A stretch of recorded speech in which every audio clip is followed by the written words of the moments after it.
Alright, hello everyone. So today we're going to do my predictions for the Major League Baseball season, the 2022 one to be specific. So I'm going to break down who is going to make the playoffs.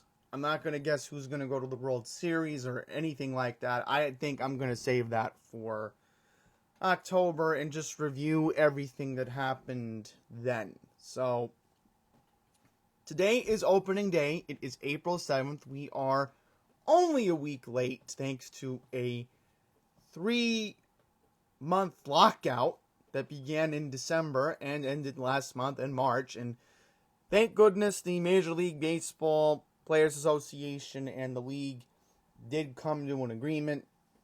They were bickering and arguing and something but made them budge, and the main thing is we just have baseball back today, which is very interesting. It's going to be a lot of fun to see what happens. So, without further ado, I don't want to ramble on anymore.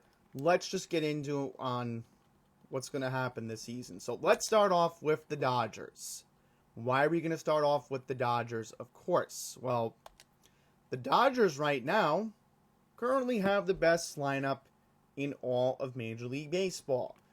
Their major acquisition in the offseason was Freddie Freeman. And, okay, I mean, yes, that's good enough for them. I think they may have lost a player. I forget who at the moment, but they're still a very competitive team. There is no question about that. And the fun thing about this lineup is Max Muncy doesn't have to DH every day. Now, remember, we have a new rule where, now it's the universal DH. So, look who the Dodgers got. Kevin Pillar. I think possibly there are going to be days where Bellinger gets a couple days where he rests, and maybe you put Pillar there. I'm not thrilled about their bench other than Kevin Pillar, but this lineup stays healthy. They are definitely capable of winning 100 games for sure. Now, obviously, we know about their pitching rotation. I don't know if Buehler is going to be the opening day pitcher. That's a good question. I thought that, shouldn't Kershaw be the ace of this team? I mean, he's obviously the modern day Sandy Koufax.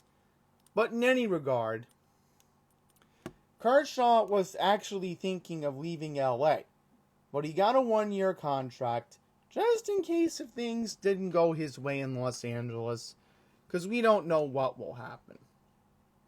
So, you do have Craig Kimbrell, who just came from the White Sox. So, it should be very, very interesting. Now, you do got David Price, the former Tampa Bay Rays starter, as a reliever, which, I don't know. I mean, maybe there could be a shocking turn of events where David Price gets a start. Could happen. Because Kershaw does have injury issues. So that will have to be definitely kept an eye on. But they have a very dangerous lineup, and they're definitely capable of winning 100 games. So they're going to be the first seed in the National League. Who will be the second seed in the National League? Well, let's debate the Atlanta Braves for a second. Now, yes, they did get Matt Olson in the offseason, the shortened one because of what the circumstances did lead up to. But this is a decent team. There's no question about that. I'm not impressed with their lineup. I'm sorry. I'm just not impressed with their lineup. And this is where it goes to the Mets. Now, where do I see the Mets right now? Well, first, let me look at the Braves' pitching. See, that's the problem. I'm not impressed with their pitching. You got Kenley Jansen, the former Dodger closer, but other than Max Fried and Charlie Morton, I mean, Ian Anderson. I mean, I like Tucker Davidson, don't get me wrong, but I'm just not impressed with them. Then we go to the Mets. Now, why do I think I'm impressed with the Mets? Okay. Jacob deGrom is injured. He won't be coming back until June, it looks like. So, in theory, this is how I think the Mets rotation is going to look at the moment. Now, you got Max Scherzer in the offseason. Steve Cohen made a very good pitch to him before the lockout, so that was good news. Chris Bassett, I feel, is a good mid-rotation guy. Then you got Carlos Carrasco, and then you got Tyler McGill. I think, and if I were smart here, I would consider making Miguel Castro a starting pitcher. Because you do not want to convert Seth Lugo back to a starter. I think that would be a big mistake unless for some reason Buck Showalter is comfortable doing that. I mean, you can play around with it for 2 months, but the problem is I think there is a threat in the National League East. Now, you do got the lineups. You got Brandon Nimmo, Starling Marte, Francisco Lindor. I mean, this is a pretty good lineup. There's no question about that. Now, Dominic Smith.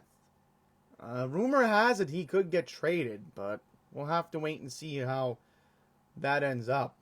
And that could be a possibility where Luis Guillemot or J.D. Davis is the DH. But this is a good lineup. There's no question about that. The Phillies. Now, this is what I think is going to be the sleeper here.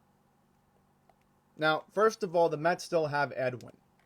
Just want to see something for a second. The Mets still have Edwin. Okay. Now, Trevor May and Adam Ottavino could be good setup guys, but I think maybe you could convert Lugo to a setup guy. I think that could happen. I really think that if Buck Showalter is going to be smart, Seth Lugo could be a setup guy, and then you could lead up to Edwin Diaz. Now, back to the Phillies. I think I'm a little impressed with their pitching rotation. A little bit. With Wheeler, Nola, and Gibson. And maybe Efren. But I don't know. I don't want to sleep on Wager Suarez. I think he could be a good fifth guy in that rotation. I would certainly not want to sleep on the Phillies. I think the Phillies could be competitive this year. I really think that, don't sleep on them. Do not sleep on them. I think this is going to be a team that can take advantage of the NL East if the Braves and the other teams just collapse. I don't know if the Mets will. But the Mets do got to get off to a hot start early because Philadelphia is going to look to do the same as well. Now, the Phillies do have a very interesting lineup. You got Kyle Schwarber, Nick Castellanos, Bryce Harper, JT Realmuto, Rhys Hoskins, James Segura, Didi Gregorius, Matt Verlaeg. Now, Verlaeg can actually hit. He doesn't go for home runs. He's not an RBI guy, but maybe he can tally up those RBIs this season. I could see that happening. But this is a guy who I think is going to end up getting on base a lot. Maybe he'll get a lot of doubles on occasion if he can pick up his speed, but I don't know. I mean, this guy is a pretty speedy guy for an outfielder. Then you got Bryson Scott, who is still in development right now. So, the Phillies do have 2 other third basemen that Joe Girardi can play around with, but that's going to be something that he'll have to figure out once the season goes along, of course. But, I don't know. I wouldn't sleep on the Phillies. So this is where things get interesting. Let's go to the Brewers. Now, I obviously have to pick someone for a second seed here. Now, I like the Brewers' pitching rotation, 1 through 3. You got Burns, Woodruff, and Peralta. Now, I like Peralta. He's my favorite pitcher on the Brewers besides Corbin Burns. No question about that. Eric Lauer, and then Adrian Hauser. Now, they do make a good complementary to the first 3 guys in that pitching rotation. But Josh Hader, I mean, if the Brewers can continue their success from last season, especially because you still got a good lineup. You still got a pretty good lineup. And they added Andrew McCutchen. So having him as a DH is going to be very interesting with this new rule. There's no question about that. However, I hate to say it, but I'm going to go with the St. Louis Cardinals to win the National League Central and end up being the 2 seed. Now, I'm going to go with a record of, I would say, to be on the safe side, let's give the Cardinals 92 wins and let's give them 68 losses. Now, why do I think this is going to end up being that way? Well, think about this. Albert Pujols is back. Yadier Molina is back. Now, okay, maybe Corey Dickerson's not going to be the DH.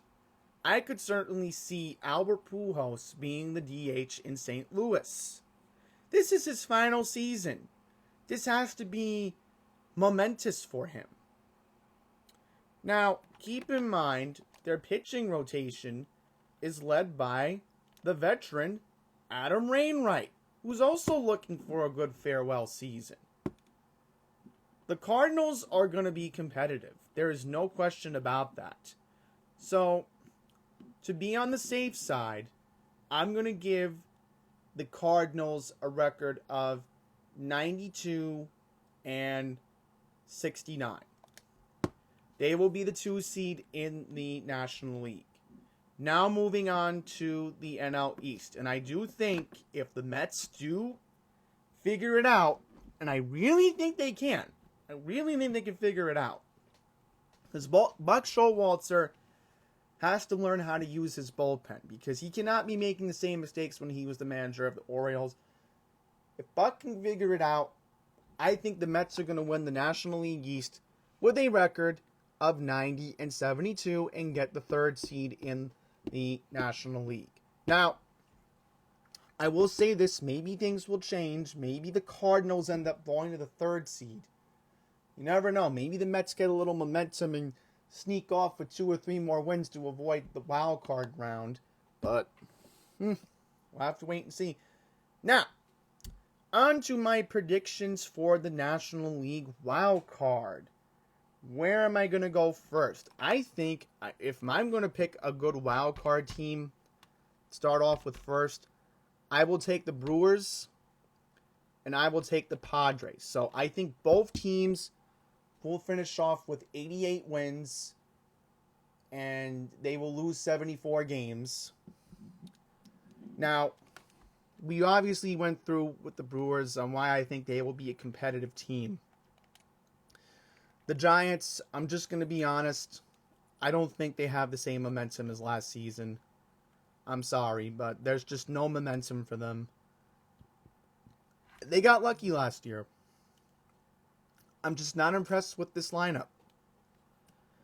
I just don't think the Giants are going to be a competitive team. It's just not going to happen. The Padres. Why do I think they'll make the playoffs? This is a pretty good lineup, even without Fernando Tatis Jr. Now, the thing with Fernando, I mean, he's going to be out for a while. We don't know how long he will be out. I mean, it could be months. We really don't know. It's just going to be 3 months, according to the Associated Press. And I'm Googling it right now. And it could be June. And June could be a very interesting month. Not only is Jacob deGrom possibly coming back to the Mets, maybe, but then you're going to have Fernando Tatis Jr. also come back. Now, the current lineup without Fernando Tatis Jr. And again, this is only temporary. But Profar's going to have to make up a lot of load in the outfield. Now, can he get on base? Maybe. But keep in mind, you still got Trent Grisham. You still got Manny Machado. You still got Jake Cronenworth. You got Luke Voit in the offseason.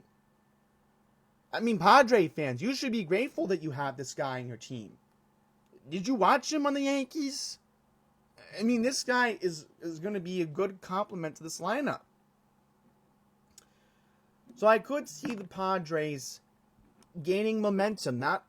If this lineup can do some good this year, again, I think their pitching, I really think the pitching is going to be their strength. If you're a Padres fan, you're watching more for the pitching. I think you want to see how this rotation does, but you should be fascinated and intrigued to find out what will happen. Because this is definitely a competitive team. There's no question about that. And my third team, and don't criticize me on this, but I think the Philadelphia Phillies will sneak into the MLB playoffs. And I will go with a record of 85-77. So they will be the third team. And I do think Philadelphia will sneak in. So, that is my overview of the National League. Now we're going to move on to the American League. So, who do I think will win the American League East? I think it's going to be the Toronto Blue Jays. Now, let's go over the Blue Jays for a second. I do think that Kevin Guzman will be the opening day starter. If he's not, then I don't know. Jose Barreros, I'm not too sure. But you got Ryu. You got this guy right here. I can't pronounce his name. I mean, the Blue Jays are building up. And it looks like this is their season to shine. Look at this lineup. It's pretty interesting, don't you think? This is definitely a team that can definitely win the American League East. Things go right for them. Things could look up for the Blue Jays. Let's check Tampa for an example. Okay, you got Corey Kluber, but what do you really have going on in Tampa? I mean, maybe some competitiveness. I don't know. I mean, this is a very interesting lineup. No question about that. What about the Red Sox? Okay. Chris Sale is out. It seems Chris Sale cannot stay healthy to save his life. And it's not looking like he's going to come back anytime soon. So Nathan Eovaldi will be battling Garrett Cole tomorrow in the Bronx. Remember, the Yankees got postponed today due to inclement weather expected in New York. I mean, the only game I'm looking forward to today is watching the Astros take on the Angels because I want to see Mike Trout come back. But besides the point, let's take a look at what you got. I mean, they have a pretty interesting rotation in Boston. What about their lineup? Okay. So Boston can certainly be a competitive team. There is no question about that. But you're missing Chris Sale. That's the problem. So I think the Yankees are going to make the playoffs as the first wild card. And why do I think so? Because I think this is definitely a pitching rotation that can get the job done. I think they can get the job done. If the Yankees offense can stay, if it stays consistent, that's only a big if. I mean, you can't put the variables on what will happen, but you got a pretty decent, lineup here, outside of the catcher spot. I mean, maybe, I don't know. I mean, maybe you can convert Dallas into shortstop. I could see that happening. There is no question about that. I could definitely 100% see that happen. So there's that factor to definitely consider for that. Now, as far as everything else that's going on here, and I'll definitely consider it, Yankees will definitely be the first wild card. Now, let me give my win total for the Blue Jays. The Blue Jays will likely end up winning 90 games. The Yankees will end up winning the first wild card with about 87 or 88 wins. So I'm going to give a fair number to the Yankees here. I do think they will make the MLB playoffs. Now, let's move on to the White Sox. So you have a pretty decent rotation in Chicago. Okay, they're dealing with a couple injury problems. But Chicago can probably win this division even without 90 wins. So I'm going to say they'll get 87, 88 wins if they're lucky enough. You got Liam Hendricks. I mean, he's a good closer. There's no question about that. This is a pretty good lineup right here. The White Sox, again, have built up a foundation to stay competitive. But I'm going to go with a surprise pick for the American League wild card coming up. And I think it's going to be possibly the Detroit Tigers. Now, why do I think the Detroit Tigers are going to end up with the third wild card? Well, let's get into some shocking revelations. The Tigers are actually going to be competitive this year because you got Miguel Cabrera, you got Spencer Torkelson, who I think is going to be somebody to keep an eye on. You got Javi Baez. I mean, I think they can win the third wild card with 83, 84 wins. That's amazing with this new wild card format. I think they can maybe get a miracle because I just don't see Boston and Tampa competing. I just don't see it happening. I would be very, very shocked. Now, the Mariners, maybe they'll get lucky enough, but I don't know. I could see the Tigers sneaking in.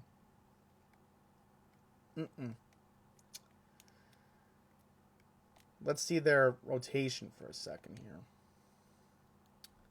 Yeah, I'm just not impressed with Seattle.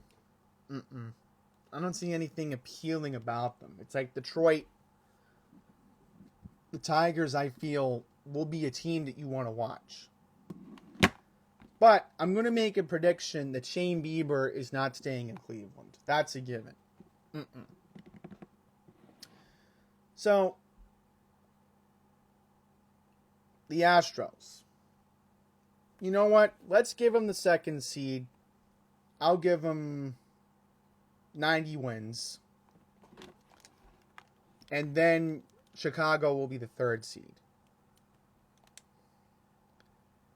I mean, don't forget, the Astros still love to cheat. And they will be a competitive team. I mean, there's no question about that. Still competitive. But remember this. Carlos Correa left Houston. And where did Carlos Correa end up, you may be wondering? He ended up on the Twins. And so did Gary Sanchez. And so did Gio Urshela. So 2 former Yankees ended up on here. I don't know. Maybe I should keep an eye on the Twins. Maybe we should. Maybe don't sleep on them. But I just think the Tigers are going to be that team that you want to keep an eye on. I think the Tigers are a team that will, do something here. But Anaheim. Why do I think they'll finally get over the playoff hump and end up winning the second wild card with 86 wins? Shohei, Noah, Patrick Sandoval. I think they'll get it under control. If Mike Trout can stay healthy. Now, keep in mind, Justin Upton was designated for assignments, so MLB's got to fix that. But this is the way I see it. First wild card will be Yankees. Second wild card will be the Angels. And the third, with 84 wins, will be the Tigers. So I think that, again, don't sleep on the Detroit Tigers. I think they're going to be a competitive team. I think if they can figure it out, especially because, again, Javi Baez is going to hit a lot of home runs this year. Don't sleep on them. Definitely do not. And that being all said, that's going to wrap up my predictions for the 2022 Major League Baseball season. And hopefully I'll get this up as soon as possible because I want to get this up at least before 1 o'clock Central Time because we have the Cubs playing today at Wrigley. So that way enough people have enough time to get in sync. So that being all said, thank you all for watching. And until the next one, please take care.